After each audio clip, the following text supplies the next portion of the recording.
a matter of hours, and he appointed a new cabinet. This was made in some ways easier, in some ways more difficult by several resignations. As there's been a reshuffle. As was universally forecast, he's kept Jeremy Hunt in his post as Chancellor of the Exchequer, that's Finance Minister. The United Kingdom's had 4 Chancellors of the Exchequer in 3 months. It cannot afford a fifth. And, the next election had to be till the end of 2024. And no doubt for the next 2 years and 2 months, Rishi Sunak really doesn't want to make any changes. There's been far too much change over the past few months.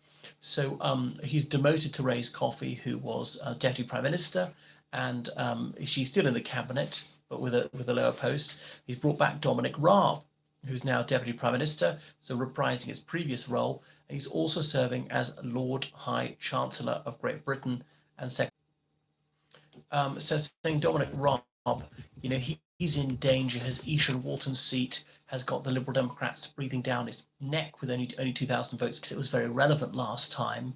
They'll have less saliency. It's a done deal. The Lib Dems are not promising to reverse it. But Raab sits in an area where it was very Remain voting. Jeremy Hunt, I said he's still there. James Cleverly is still Foreign Secretary. So they want to be as much continuity as possible. Perhaps surprising is maybe even too much continuity, bringing back Suella Braverman after only 6 days. Remember, she resigned last Wednesday, and that was over sending an official email through her personal email account. Yes, it's an infringement of the rules. Was it so de minimis they should have let it drift? Some sort of slap on the wrist, not resigning. Was the ulterior actuation there to bring down Liz Truss, or did Liz Truss want to get her out because of her suspect loyalty? Anyway, she's back as Home Secretary, so Grant Shapps is there for just 6 days, a revolving door. I mean, it seems farcical. Ben Wallace still as Defence Secretary is widely regarded as being superb, won many plaudits for his assessment of the Ukraine war. So Stephen Barclay's there is Secretary of State for Health and Social Care.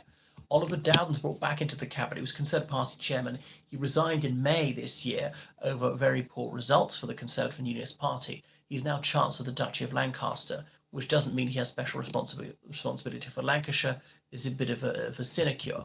So Penny Mordaunt remains leader of the House of Commons and Lord President of the Council. Remember, besides Boris Johnson, she's the only other person challenging for leadership of the Conservative Party, but she failed to nominate and get the 102 people she needed. So Lord True, he's still leader of the House of Lords and Lord Keeper of the Privy Seal. Notice you can have 2 posts at one time. You're limited to 23 people in the cabinet, including the Prime Minister. More people can attend the cabinet, only 23 can draw the full cabinet salary. So Nadeem Zahawi still there as chairman of the Conservative Party. Remember, he stood for the leadership in July, but came 7th out of 8. And he's the Chancellor of the Exchequer who brought down Boris Johnson. Rishi Sunak had resigned. Boris said, Nadeem Zahawi, do you want this position? Yes, he did.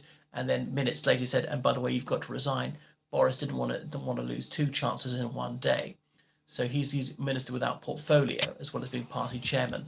Nadeem Zahawi, the first Iraqi-born person in the British Parliament. Grant Shapps, he's been demoted from Home Secretary to Secretary of State for Business, Energy and Industrial Strategy. And boy, does industrial strategy, well, does energy in particular matter.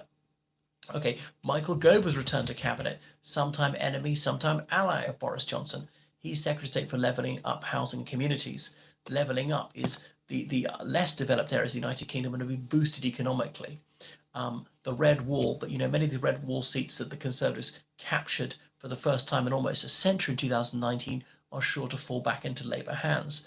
A lot of people lent their votes to the Tory party for the first time in their lives over Brexit, but that's a done deal, that's out of the way, and Labour's got a much more popular leader now.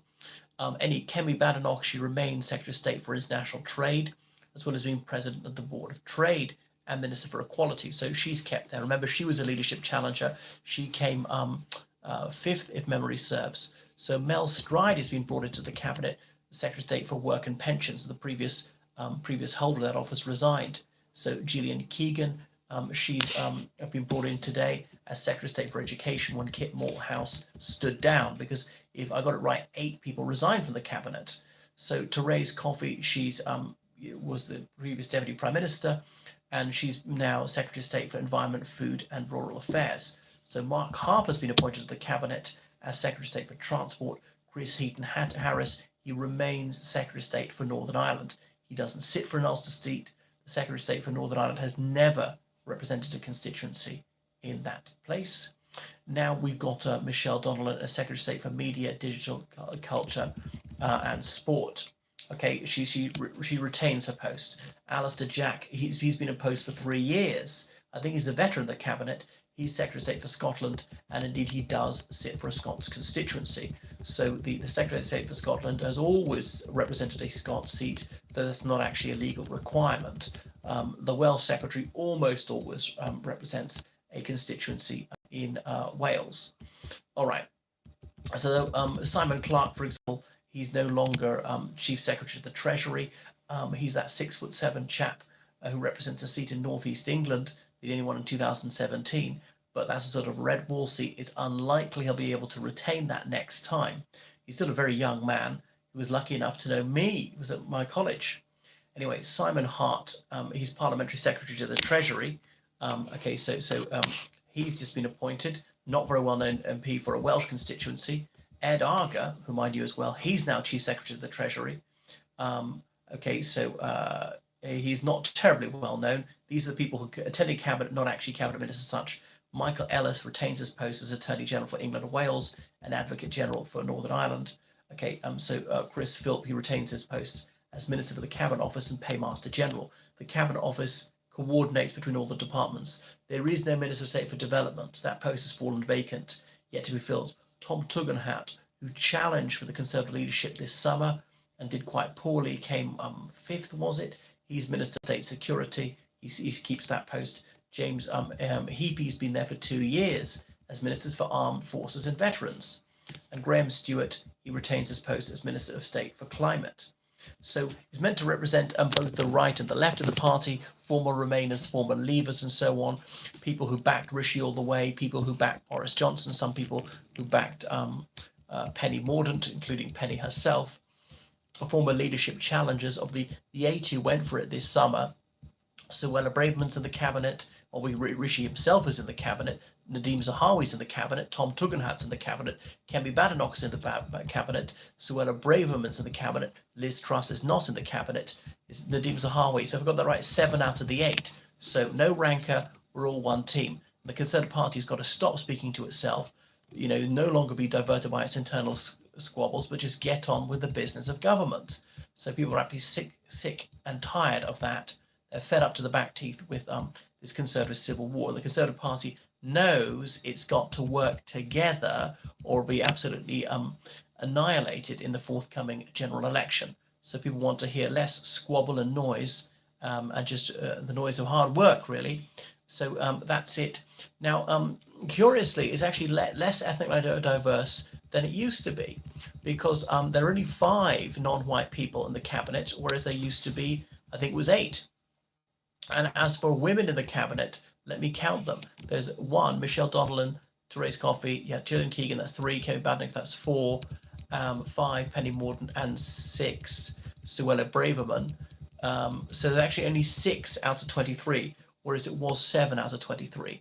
And representing people from seats in Wales, Scotland, and England, and all over England at that, Rishi Sunak is the first MP to sit for a Yorkshire constituency to become Prime Minister. He's not a Yorkshireman. He's born in Southampton, never went to Yorkshire as far as I know, until he was selected as the Conservative candidate for Richmond in Yorkshire.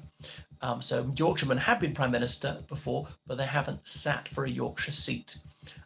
So representing largely rural constituencies, that's where Tories are stronger. Portsmouth North, that's obviously an urban seat for Penny Mordaunt, and she comes from there. So that's it. Balance in the party in some ways, and a youngish cabinet. No one particularly old. Lord True is one of the oldest people in the cabinet. I don't think there's anybody over the age of 60 in the cabinet. Well, right. So thank you so much for watching my channel. Please subscribe on Patreon and follow me on and donate on PayPal. Goodbye.